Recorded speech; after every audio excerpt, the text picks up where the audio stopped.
Yeah. Good morning, everyone. Um, it's 11:11 a.m. here in US. And I was reading a book as usual. And again, I feel like talking to you guys and sharing some stuff. I wish I could make this video and make this live actually right outside. The day is beautiful. It is beautiful. Oh my God, the internet connection is not really good. Is it working now? Let me see if I can fix it. I think so. Hey Zé, how are you doing? I miss you, guy. I miss you so much. Quanta saudade, Zé. Meu Deus, espero que a gente se veja logo, que a gente se veja em breve. Vamos praticar esse inglês agora aqui.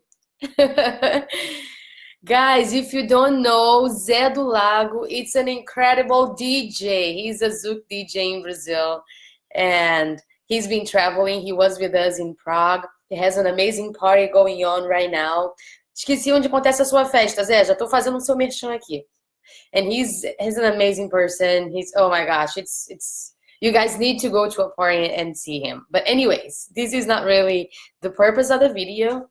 So I was just saying that I wish I could make this video outside because the day is beautiful. It's so sunny. The sound of the fountain and the the water is just so calming, and the green is beautiful. Birds are singing, and maybe me saying this might sound silly or something, I don't know. But actually, this has everything to do with the question that I have for you guys that I even wrote it so I don't forget. How much are we living fully? How much are we living in and now? How much am I living right now and not living in either past fears or in future projections, which can also create fear and uncertainty and anxiety and all kinds of stuff. So how much are we really living in now? I tried before this video to create a little like chronogram for things to say, but I just gave up. For some reason, this is not working for me. I really need to try to speak all at once, just like that. Oh my gosh, Rafa is also here. The DJs are here. It's a DJ live. Anyways, let me continue. As some of you guys know, I keep on reading so many books to get to know more about stuff. And I came across one question in The Power of Now. I mean, not one question necessarily, but one sentence, one affirmation that I've been talking to my students from philosophy for a very, very long time. And that each day more makes more sense to me. And basically saying the sentence is this. Um, you will know the truth of it. I mean, you'll know the truth of yourself. You will know it at the latest when you feel death approaching. Death is a stripping away of all that is not you. The secret of life is to die before you die and find out that there is no death. So the secret of life is to die before you die. What that necessarily means. Of course, saying this just like that might be a little confusing, but the idea of the book is to talk about the ego and how much we are associate ourselves with our mind and with the egoistic side of it, and how much we cannot really fully be the beings that we are. And this being is present, it's right here. And actually, most of the time, we identify ourselves with this mind and with this ego, and the ego is very connected to the past. I'm trying to sum it up. So the ego is very connected to the past. And once I live in the past, I live in these old days, which not necessarily represent my state of being right now. Or I live in a future projection where I keep on wanting things, needing things because I'm not satisfied, as if I'm not fulfilled. So I can read a little bit more of this book for you guys, but instead of just sharing about the book, what I really want to ask is that, is it worth living the life that we live? Full of stress, fear, anxiety, is it really worth for us to live a life where we are only stressed and that our minds cannot really be present?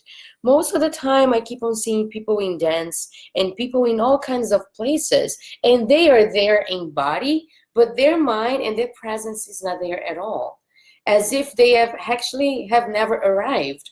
One of the things that I keep on talking and I keep on planning to do with dance and as an instructor is to try to bring this kind of awareness to people. Because, for example, I'm going to give one example. One day I went to a dance class. This has happened in many different situations, but one day I went to a Zouk class. I went to teach, and we had a class about connection. And in Zouk, we work with connection. We work with hip connection. We work with body connection, and we can also work uh, with different types of connection. We can work with emotional connection. We can work with energetic connection. We can get it all together, and then. Uh, what happened is that in this class, no matter how much connection we were giving body-wise or how much connection we were giving as a technique, people were not being able to dance. And when I mean not being able to dance, I don't mean necessarily doing the techniques beautifully all aligned. It's not this. It's truly dance. And dance is something that is part of your body. It's not how you look. Of course, you can dance in ways that you are more comfortable, where you are more safe, like if I keep on dancing like this always, probably I'm gonna get hurt anytime. But if I can create some kind of motion, I can really open up my body to receive this movement. At the same time, energetically, emotionally, I can prepare myself. So anyways, what I'm trying to say is that not dancing the way that we want them to dance, it's just being free to really move your body and have that sense of awareness and wholeness that comes for just existing. It's that dance that you do in a shower, or it's that dance when you get promoted and actually you're just by yourself and you feel like, yeah, yeah, oh my God, I really did it. You know, when you do something and you truly dance, your body just so happy that it expressed itself. So we were in this class and nothing we could do would make that people connect. And what actually we were needing there is the idea that we need to be seen, we need to be heard, we need to be true, we need to be present, but no one was there. Everyone was there, but still trying to find in a dance floor in that moment, since this is the example that I'm giving, they were trying to find in a class some fulfillment, but they didn't have any clarity on what they're looking for because their mind was occupied with the work that they had to do. It was occupied with the things that they had to finish, or with the job that they had to, or something that they had to buy, or they were so worried about not being able to really do it right that they were projecting that they were not good enough and maybe they could never dance. So there was so much going on about past and future comparisons and reference that no one was there just breathing in the luckiest moment that is to be alive. So I don't know if you guys really get what I'm saying. And I have a few books here that I've been reading. My basic baby is this one, Nonviolent Communication. And I've been also reading How to Meditate. I've been also reading Krishnamurti. These are old books like On Freedom and On Relationship. And there are other books too. The Power of Now and some stuff from Tony Robbins. Anyway, so what I'm talking about is like all these books are here, not because we have to follow them completely. Like I don't need to really read The Power of Now and agree with this, I don't know, let me see how many pages, with these 230 pages. But I know that from every place, from every book, from every person, from every human being, me, Nelly, what I'm looking for and trying to awaken and just encourage you guys to do is to find the things that keep you here right now, being happy just by existence. You know, there is this crazy idea that for me it was crazy before, but right now it's not as crazy because I've been experimenting it, is that the idea that how can I be happy just by being here, sitting down, listening to the birds, and there's a fountain right in front of my apartment, and there's these rocks and the water, and I'm like, if I really stop talking to you guys right now, the sensation that I am awake and fine is so big.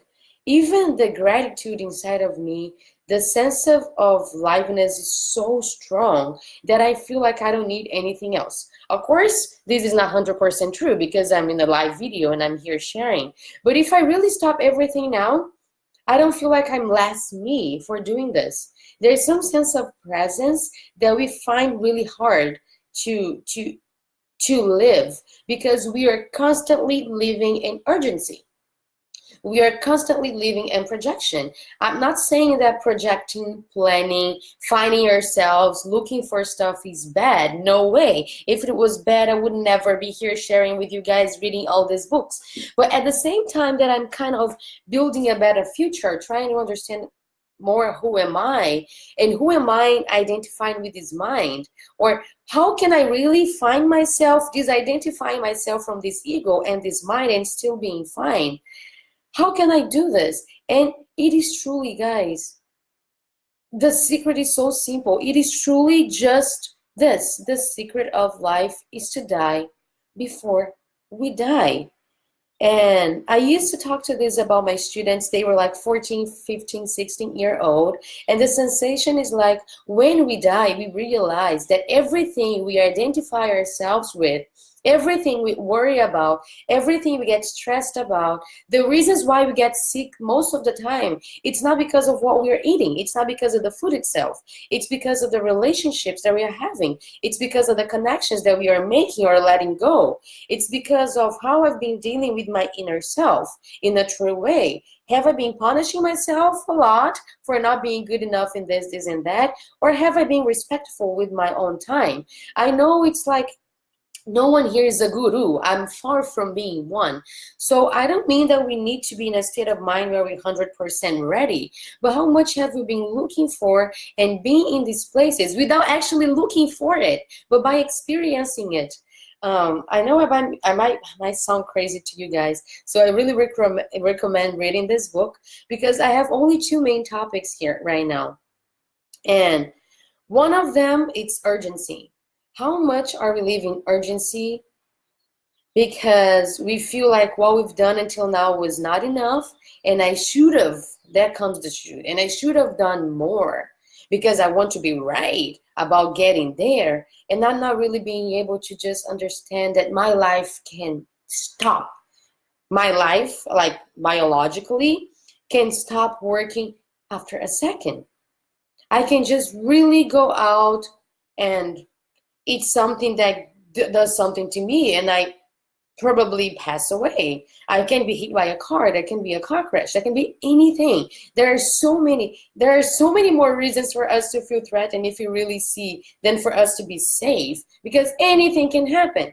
Anything can be dangerous to me, in a sense, biologically. So I'm not saying it's for you to be living in this anxiety that anything can happen. This is not at all what I'm saying.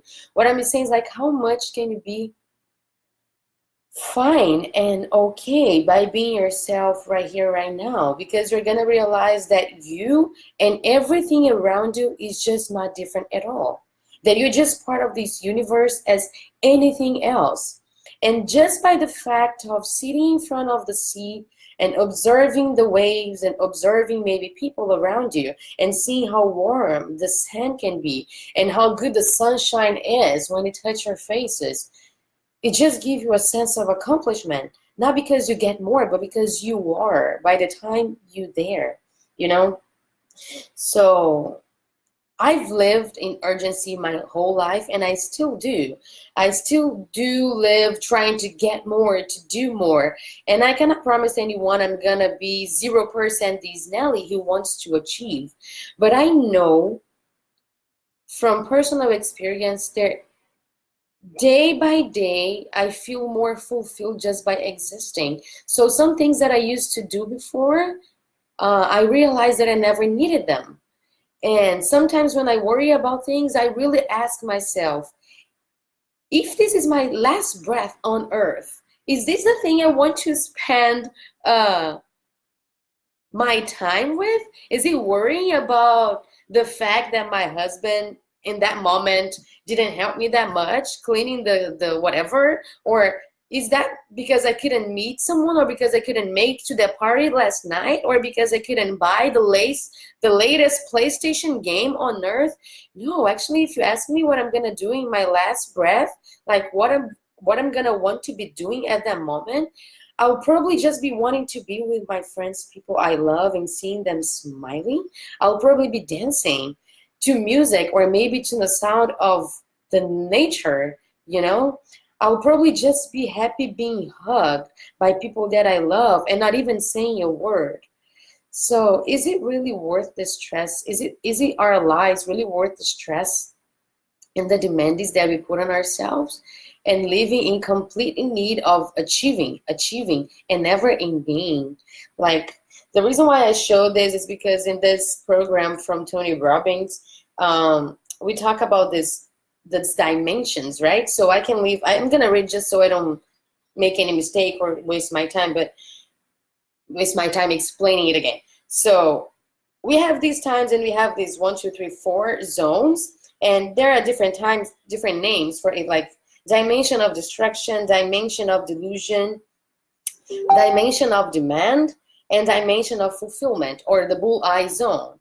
And he basically defines each dimension in a different way. So dimension of distraction, for example, are things that are not urgent and not important at all. So things that I keep on doing in a way that I keep on distracting myself. So instead of doing something that I really want, I keep on distracting myself by doing things that are not important and not urgent in any level. So anyways, there are different types. In the dimension of delusion, we do things that are urgent, but they're not necessarily important. So it's urgent for me to, I'm gonna say something, but only each person can really know what really dimension represents for yourself. But let me see if I can figure an example for myself. It was urgent but not important. Okay, to-do list. I used to wake up in the morning and do my to-do list as all the things that I have to do in the day. They really seem to be something urgent, something that I have to do, but they're not necessarily important, because most of these things I could have finished even before writing. So I spend more time writing them down and calculating when to do it.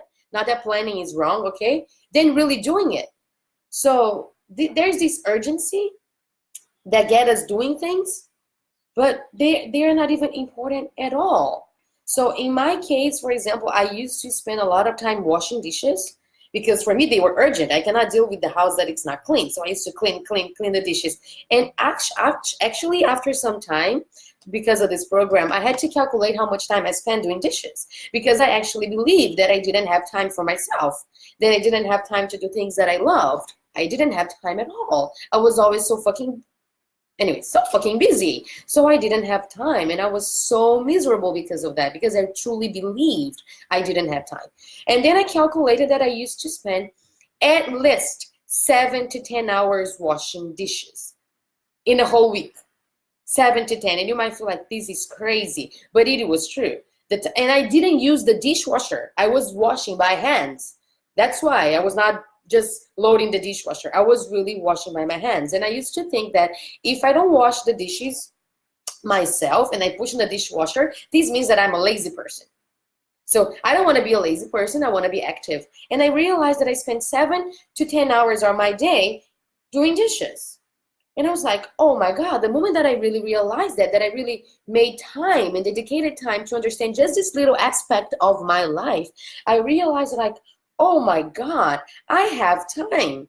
The things that I keep on giving time to these dimensions, either demand, delusion, or distraction, but I'm not giving any time to fulfillment. So sometimes for us, and it was for me, it was hard for me just to stop and meditate, or just to stop and make time to read a book, a chapter, because I felt like, man, I need to wash the dishes. I need to pull the trash out. I need to deliver this message. I need to get this call. So I was always doing things of urgency, but never really doing things that I needed.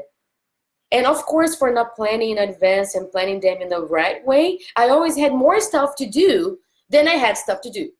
So I always had more than I actually had to. So what I'm talking to you guys about, it's about this idea of die before you die. And if you start just asking yourself this almost ever, or whenever you have something that you feel like you have to do, your whole perspective on life changes, because you'll understand that you don't have to, but maybe you choose to. So I become responsible for making that choice for myself. Does this make sense? So I become responsible, like, okay, I'm choosing to get the trash out because I'm really not being able to be with this house this way. So once I do that, I don't blame anyone else for getting the trash out. I don't blame my husband for not having done it, because that's something that's important to me. And in this moment, I have all these books working in my being, because I have the nonviolent communication. The way I communicate to others is going to be different. And I'm going to spend less time trying to be right about things, because I'm going to be a little bit more aware of my needs and how much I'm really spending time with just being myself. I'm giving examples, not all the examples are 100% right. I know things get mixed on the way. And if I listen to myself again, I would change few examples I give to you. But my idea here is not to be perfect, because I've given up. I've given up on this idea, and it feels so good that I don't have to be perfect, and that I give myself time to figure myself out on the process. So one of the things that I'm gonna read for you guys is another part of the time of now, not time of my life, of time of now. And it talks about our need to be right, and our needs to win an argument, our needs to win a competition, or to win even with ourselves. Like, I knew I was right and I didn't do it. I knew, so I start punishing myself. And let me see what I can read.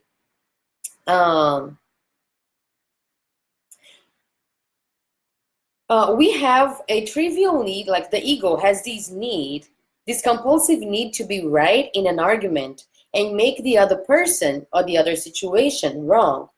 Your ego, and in this case, he relates the ego to this identification that we have with our mind. Our ego now, so the ego cannot afford to be wrong, because if the ego is wrong, the ego dies. So once you disidentify from your mind, whether you are right or wrong makes no difference to your sense of self at all. So the forcefully compulsive and deeply unconscious need to be right, which is a form of violence, will no longer be there. So watch out, I'm just getting pieces, okay? I'm not reading the whole thing. Watch out for any kind of defensiveness within yourself. What are you defending yourself from? An illusory identity and image that your mind and your ego is what you are. I don't know if I read this right English-wise, but anyways. This is the end of all arguments and power games, which are so corrosive to relationship. Power over others is weakness disguised as strength. True power is within, and it's available to you right now. Anyone who is identifying with their mind and therefore disconnected from the true power, which means true power for him, it's like being here right now,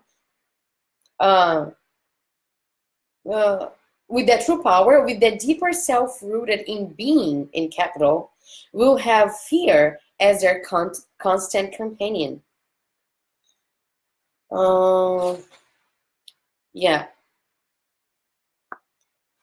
So as long as the egoic mind, I don't know, mind is running your life, you cannot truly be at ease. You cannot be at peace or fulfilled, except for brief intervals when you obtain what you wanted, when a craving has just been fulfilled, something like a job, money, or a social status, a career, a skill. So it's like you always obtain something that is projected in the future that gives you a fulfillment, but at the same time, there's some emptiness that keeps on being there as if it's not enough. This chapter talks about this sensation of the ego always wanting, because it lacks to be a whole. It feels incomplete.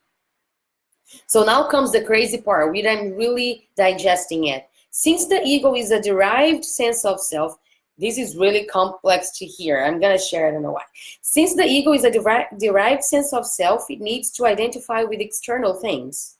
It needs to be both defended and fed constantly. The most common ego identifications have to do with possessions, the work you do, social status and recognition, relationships, personal and family history, knowledge and education, physical appearance, special abilities, belief system, and often also political, nationalistic, racial, religious, and other collective identifications. None of this is you. So this is the hardest part. But then after some time, I start getting what he's wanted to say. So then he ends again. You will know it at the latest when you feel death approaching. Death is a striping away of all that is not you. The secret of life is to die before you die and find that is no death at all. So this is the message that I want to leave to you guys. I just had a huge loss in my family, and I'm gonna share about this in future. But when death strikes or just come a little closer, we really start realizing that life is so simple and that just the fact of breathing is worth it, makes life even more pleasurable. Because pleasure is not the sense of joy, it's not going to be something you looking for, it's going to be something you experiencing at ease, in peace within yourself.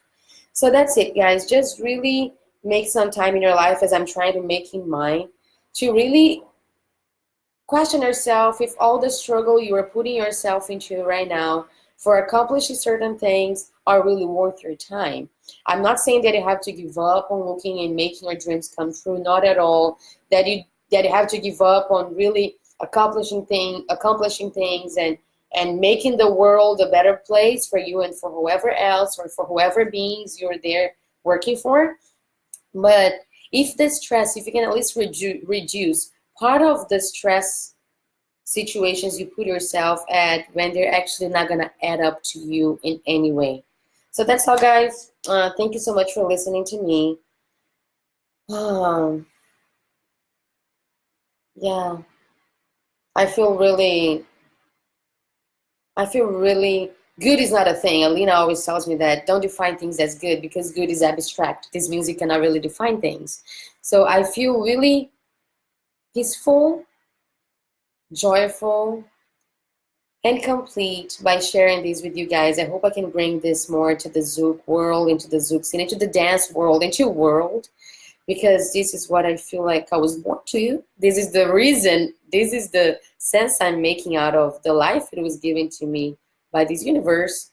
And I just hope we get to connect a little bit more like this and you guys have the chance to really figure yourself out a little bit more calmly. As Sadhguru says, somehow, not only him, many people say many things. So it's not about saying who said what. It's about what's being said. So if there is a problem and you can solve this problem, then this is great. Go there and really solve it. But if you have this problem that you cannot solve at all, like either you make it stop being a problem and you let it be because it cannot be solved by you, or you live in anger and fear, anxiety for the rest of your life. Okay, maybe it's just about looking at this problem from a different point of view and seeing that it might not even be a problem at all. Anyways, that's it, guys. Have a wonderful day. I'll see you guys soon, and that's it. Bye bye.